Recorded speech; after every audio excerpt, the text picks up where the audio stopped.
आऊज़ुबिल्लाहिमिनश्शैतानिर्रजीम बिस्मिल्लाहिर्रहमानिर्रहीम। मैं हूं सरदार आमिर ज़ेर एडवोकेट और आप देख रहे हैं मेरा YouTube channel house of justice. Viewers, आज मैं बात करूंगा कि जब भी कोई आदमी दावा फ़ाइल करता है तो वो जब दूसरी पार्टी जिसके ख़िलाफ़ उसने दावा फ़ाइल किया है तो उसको समन भेजता है। समन किस किस तरीके से भेजे जाते हैं उस पर आज डिस्कस करेंगे। टॉपिक पर आगे बात करने से पहले एक छोटी सी रिक्वेस्ट कि जिन भाइयों ने मेरे चैनल को सब्सक्राइब नहीं किया तो काइंडली मेरे चैनल हाउस ऑफ जस्टिस को सब्सक्राइब कर लें और साथ में जो बेल आइकन है उसको भी प्रेस कर लें। तो बात मैं कर रहा था कि जब भी दावा फ़ाइल किया जाता है तो दूसरी पार्टी को बुलाने के लिए समन भेजे जाते हैं।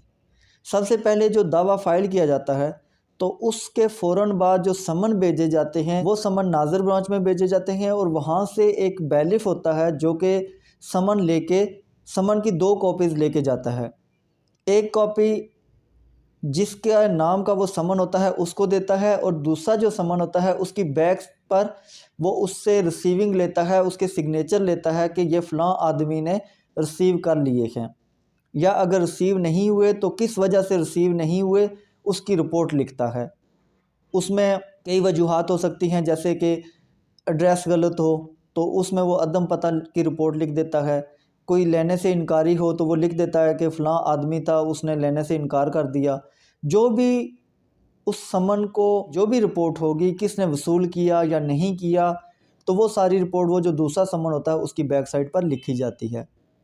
अब अगर समन भेजे जा रहे हैं लेकिन डिफेंडेंट जो मुद्दा अलग हैं वो उनको रिसीव नहीं कर रहे, तो अगर civil procedure code order 5 rule 20 अगर हम देखें तो उसमें कुछ मुतबादल ज़राए भी बताए गए हैं कि अगर बैलिफ्स के ज़रिए से समन भेजे जा रहे हैं तो वो रिसीव नहीं हो रहे, तो कुछ मुतबादल ज़राए हैं जिनको अपनाया जा सकता है।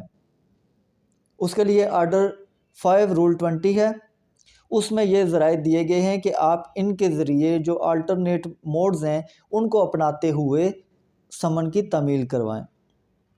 उसमें नंबर 1 है कि समन की कापी जो समन भिजवाए जाएंगे, अगर कोई आदमी रिसीव नहीं कर रहा, जानबूझ के नहीं कर रहा या किसी भी वजह से नहीं कर रहा, तो उस सूरत में जो समन की 2 कॉपीज़ होती हैं, तो एक कापी उसके घर के जो मेन जो नुमायाँ जगह होगी, भी किसी भी घर की जो नुमायाँ जगह है वो मेन गेट ही होता है, तो समन की जो कॉपी होती है वो उस पर चस्पा की जाएगी।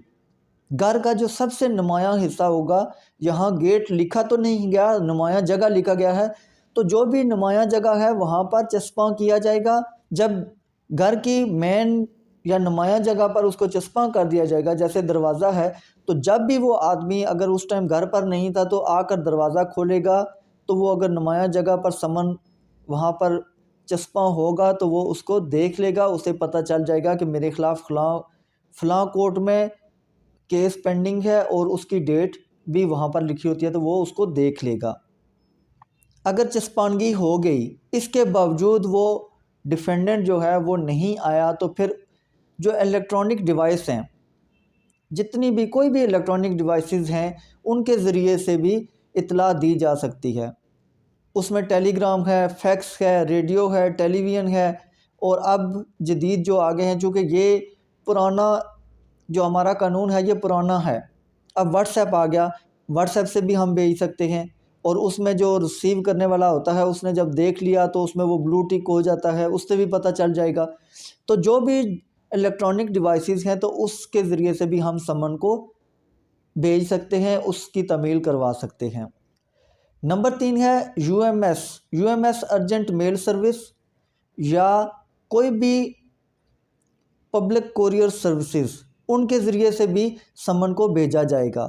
यूएमएस ये जो पोस्ट ऑफिस है यहाँ से भेजा जाता है, जबकि जो पब्लिक कोरियर सर्विसेज में जैसे लेपर्ड हो गया, टीसीएस हो गया, या इस तरह के और भी बहुत सारे ज़राए हैं, तो उन ज़राए से भी भेजा जाएगा। उसका एक फ़ायदा ये होता है कि उसमें भी जो रिसीव करने वाला होता है, जब वो रिसीव करता है तो उसकी रिसीव करने की जो रिपोर्ट है वो थ्रू मैसेज भी आ जाती है, जैसे टीसीएस वगैरह या लेपर्ड वगैरह इनकी, या एम&पी है, तो इनकी रिपोर्ट भिजवा दी जाती है थ्रू मैसेज के फ़लाँ आदमी ने आपकी फ़लाँ टाइम पर ये जो आपने मेल की थी, ये समन भेजा था या जो भी चीज़ भेजी थी वो उसने वसूल कर लिया, तो उसकी रिसीविंग भी, उसकी रिपोर्ट भी आ जाती है।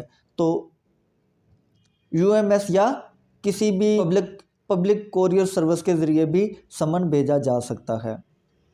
इसके बाद है, जहाँ पर भी वो आदमी जिसके ख़िलाफ़ केस किया गया है, जिसे डिफेंडेंट कहते हैं, उसकी रिहाइश है, तो उस एरिए में बीट ऑफ ड्रम के ज़रिए, पुराने दौर में होता था कि किसी एरिए में अगर बादशाह की तरफ से अगर कोई मैसेज भेजना होता था तो पहले जाके वहाँ पर वो ढोल वगैरह बजाते थे, जब लोग इकट्ठे होते थे तो फिर वो बादशाह का पैगाम देते थे।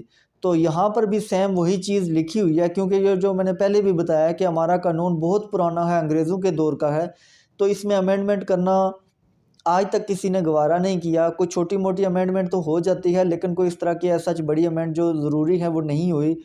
तो बीट ऑफ ड्रम आज भी ये लिखा गया है कि जहाँ पर भी डिफेंडेंट मुद्दा अलग की रिहाइश होगी, वहाँ पर आप जाके ढोल बजाएंगे। जब वहाँ पर लोग इकट्ठे होंगे तो आप वहाँ बता देंगे कि फ़लाँ आदमी के ख़िलाफ़ इस कोर्ट में ये केस लगा हुआ है, उसकी अगली तारीख ये है, तो ये आदमी वहाँ पर हाज़िर हो। लेकिन ये जो तरीका है ये नहीं अपनाया जाता।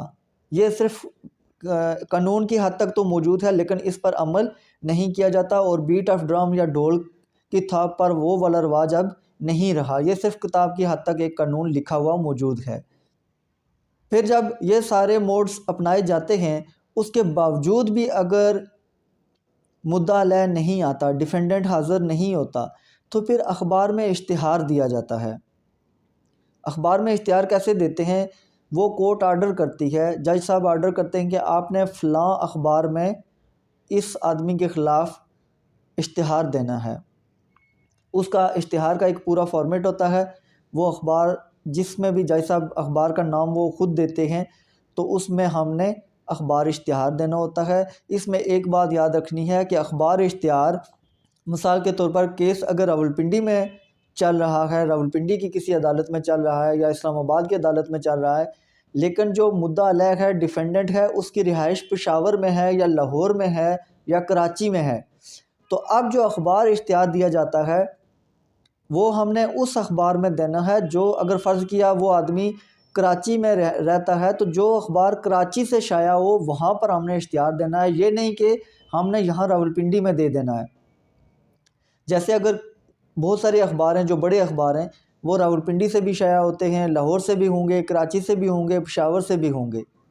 मिसाल के तौर पर एक्सप्रेस की मिसाल ले लेते हैं, तो अगर हमने एक्सप्रेस में इश्तिहार देना है और उस बंदे की रिहाइश कराची में है, केस रावलपिंडी में चल रहा है, तो फिर हमने जो एडिशन कराची से शाया होता है वहाँ का देना, वहाँ पर हमने इश्तिहार देना है, ताकि वो आदमी वहाँ पर अगर अखबार पढ़ता है तो वो अखबार में अपने ख़िलाफ़ इश्तिहार देखकर वो कोर्ट में हाज़िर हो जाए।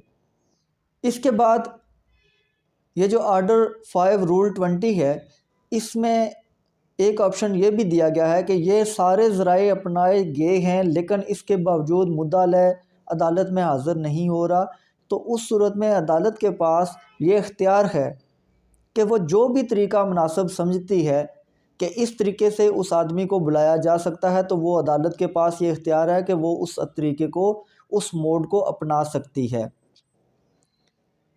मकसद ये होता है कि जो भी जिस भी आदमी के ख़िलाफ़ केस लगा हुआ है उसको पता चल जाए कि मेरे ख़िलाफ़ ये केस फ़लाँ कोर्ट में पेंडिंग है, ताकि वो हाज़िर होकर उसका जवाब दे सके और अपना डिफेंस कर सके, ताकि कोई भी आदमी बग़ैर उसको सुने उसके ख़िलाफ़ कोई फ़ैसला ना किया जा सके। असल मकसद ये होता है। तो लिहाजा कोर्ट के पास ये सारे ऑप्शंस मौजूद होते हैं कि वो जिस तरीके से भी चाहे दूसरे आदमी को, जो जिसके ख़िलाफ़ केस फ़ाइल किया गया है, तो उसको हाज़िर करने के लिए जो भी मोड्स अपनाए जाएँ वो अपनाना चाहे वो अपना सकती है।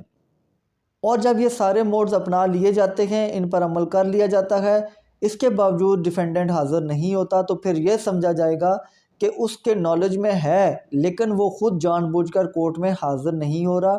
फिर उसके ख़िलाफ़ यकतरफ़ा कार्रवाई की जाएगी, एक्स पार्टी प्रोसीडिंग इनिशिएट की जाएगी और उसके ख़िलाफ़ फ़ैसला भी, अगर जिस आदमी ने दावा फ़ाइल किया है वो अपने प्रॉपर एविडेंस करवाता है, अपना केस साबित कर देता है, तो फिर उस आदमी के ख़िलाफ़ फ़ैसला हो जाएगा।